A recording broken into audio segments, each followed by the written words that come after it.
E para, kur shqiptarët na besuan mandatin e parë, kanë ndërhyrë në momentin më kritik, kur Shqipëria rrezikonte seriozisht të binte përsëri në humner, në një humner të ngjashme me atë të piramidave, po jo më për shkak të një sudeje e të një vebiu që kishin bekimin e të parit shtetit, po për shkak të vetë qeverisë që udhëhiqej nga i njëjti njeri që bekoi suden dhe vebiun. Shqiptarët ndërhyn dhe e penguan rënimin përfundimtar edhe njëherë nga e para të Shqipërisë.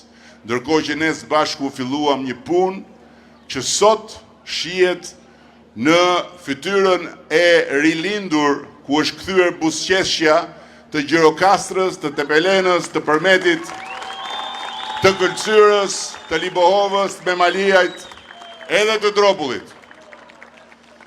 Para se të vinim këtu isha me disa djem të kthyer nga Greqia, që kanë këtu bujtina, restorante. Sot problemi i tyre nuk është më se a të rrinë, a të ikin.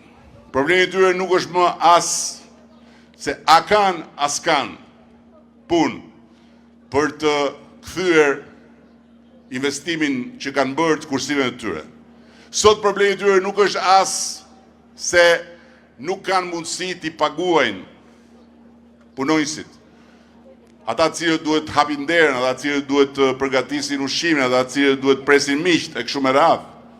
Sot problemi i tyre është si t'i bindin shumë Gjirokastrit, shumë Tepelenas, shumë Kërçëriot, shumë Memaliot, shumë Dropullit apo Libovit, dhe shumë përmetarë që ndërkohë rropaten në Greqi, që të kthehen këtu dhe që të marrin paga më të mira se sa ato që marrin në Greqi.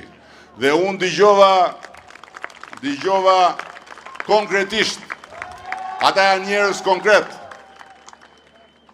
ato janë realitete konkrete dhe nuk janë vetëm ata. Sot i gjithë industria e re e turizmit është e gatshme të paguaj më mirë se sa në Greqi. Dhe përfitoj nga rasti këtu se e di që po na ndjekin edhe nga Greqia shumë bashkëqytetarë dhe bashkëqytetare tuajt, për t'ju thënë duhet ta besoni këtë gjë, nuk duhet të dëgjoni